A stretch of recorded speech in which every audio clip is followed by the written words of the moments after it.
पति ने पत्नी को किसी बात पर 3 थप्पड़ जड़ दिए। पत्नी ने इसके जवाब में अपना सैंडल पति की तरफ फेंका। सैंडल का एक सिरा पति के सिर को छूता हुआ निकल गया।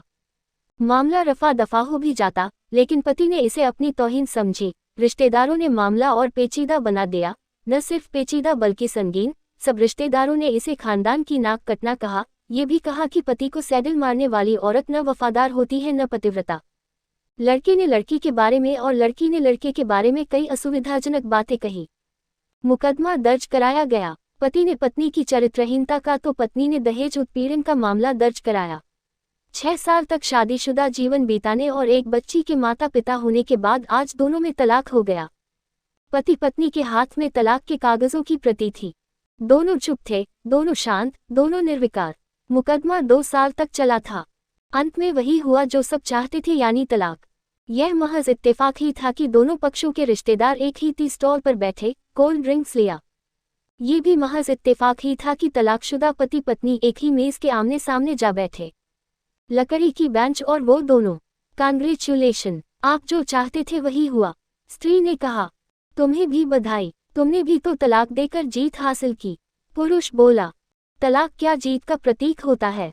स्त्री ने पूछा, तुम बताओ। पुरुष के पूछने पर स्त्री ने जवाब नहीं दिया। वो चुपचाप बैठी रही, फिर बोली, तुमने मुझे चरित्रहीन कहा था। अच्छा हुआ, अब तुम्हारा चरित्रहीन स्त्री से पीछा छूटा। वो मेरी गलती थी, मुझे ऐसा नहीं करना चाहिए था। पुरुष बोला, मैंने बहुत मानसिक तनाव झेली है। स्त्री की आवाज सपाट थी, न दुख न गुस्सा। जानता हूँ पुरुष इसी हथियार से स्त्री पर वार करता है, जो स्त्री के मन और आत्मा को लहूलुहान कर देता है। तुम बहुत उज्ज्वल हो, मुझे तुम्हारे बारे में ऐसी गंदी बात नहीं करनी चाहिए थी। मुझे बेहद अफसोस है, पुरुष ने कहा। स्त्री चुप रही। उसने एक बार पुरुष को देखा। कुछ पल चुप रहने के बाद पुरुष ने गहरी सांस ली और कहा, तुमने भी तो मुझे दहेज का लोभी कहा था। गलत कहा था, पुरुष की देखती हुई स्त्री बोली। कुछ देर चुप रही, फिर बोली, मैं कोई और आरोप लगाती, लेकिन मैं नहीं। प्लास्टिक के कप में चाय आ गई। स्त्री ने चाय उठाई। चाय जरा सी छलकी। गर्म चाय स्त्री के हाथ पर गिरी। सी की आवाज निकली। पुरुष के गले में उसी क्षण ओह की आवाज निकली। स्त्री ने पुरुष को देखा। पुरुष स्त्री को देखे जा रहा था। तुम्हारा कमर दर्द कैसा है? ऐसा ही है, कभी वोवरॉन तो कभी काम्बी फिल्म। स्त्री ने बात खत्म करनी चाहिए। तुम एक्सरसाइज भी तो नहीं करती, पुरुष ने कहा तो स्त्री फीकी हंसी हंस दी। तुम्हारे अस्थमा की क्या कंडीशन है? फिर अटैक तो नहीं पड़े? स्त्री ने पूछा। अस्थमा, डॉक्टर सूरी ने स्ट्रेन मेंटल स्ट्रेस कम करने को कहा है, पुरुष ने जानकारी दी। स्त्री ने पुरुष को देखा, देखती रही एकटक, जैसे पुरुष के चेहरे पर छपे तनाव को पढ़ रही हो। इन्हेलर तो लेते रहते हो न? स्त्री ने पुरुष के चेहरे से नजरें हटाई और पूछा। हाँ, लेता रहता हूँ, आज लाना याद नहीं रहा, पुरुष ने कहा। तभी आज तुम्हारी सांस उखड़ी उखड़ी सी है, स्त्री ने हमदर्द लहजे में कहा। हाँ, कुछ इस वजह से और कुछ, पुरुष कहते कहते रुक गया। कुछ तनाव के कारण, स्त्री ने बात पूरी की। पुरुष कुछ सोचता रहा, फिर बोला, तुम्हें 4 लाख रुपए देने हैं और 6,000 रुपए महीना भी। हाँ, फिर? स्त्री ने पूछा। वसुंधरा वाले फ्लैट की कीमत तो 20 लाख रुपए होगी, मुझे सिर्फ 4 लाख रुपए चाहिए, स्त्री ने स्पष्ट किया। बिटिया बड़ी होगी, 100 खर्च होते हैं, पुरुष ने कहा।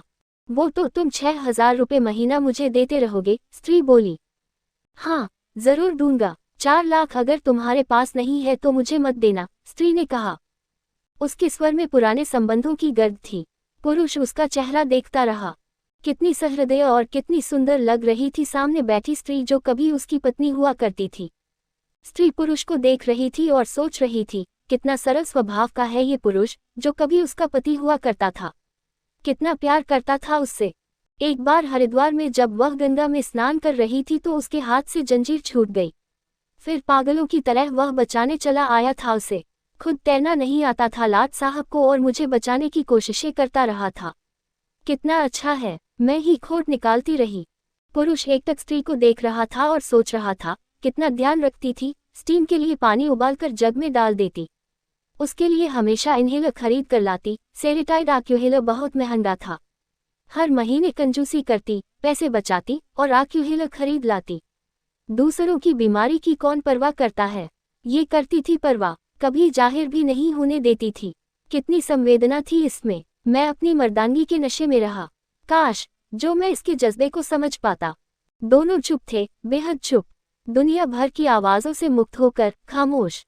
दोनों भीगी आंखों से एक दूसरे को देखते रहे। मुझे एक बात कहनी है, आवाज़ में झिझक थी। कहो, स्त्री ने जल आंखों से उसे देखा। डरता हूँ, पुरुष ने कहा। डरो मत, हो सकता है तुम्हारी बात मेरे मन की बात हो, स्त्री ने कहा। तुम बहुत याद आती रही, पुरुष बोला।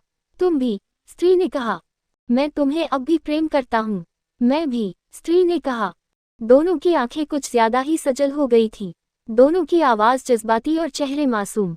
क्या हम दोनों जीवन को नया मोड़ नहीं दे सकते? पुरुष ने पूछा। कौन सा मोड़? हम फिर से साथ साथ रहने लगे, एक साथ, पति पत्नी बनकर, बहुत अच्छे दोस्त बनकर। ये पेपर? स्त्री ने पूछा। फाड़ देते हैं, पुरुष ने कहा। अपने हाथ से तलाक के कागजात फाड़ दिए। फिर स्त्री ने भी वही किया। दोनों उठ खड़े हुए, एक दूसरे के हाथ में हाथ डालकर मुस्कुराए। दोनों पक्षों के रिश्तेदार हैरान परेशान थे।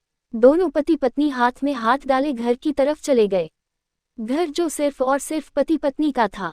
पति पत्नी में प्यार और तकरार एक ही सिक्के के दो पहलू हैं। जरा सी बात पर कोई ऐसा फैसला न ले कि आपको जिंदगी भर अफसोस हो। आपको ये कहानी कैसी लगी हमें कमेंट बॉक्स में जरूर बताएं और पसंद आने पे शेयर जरूर करें।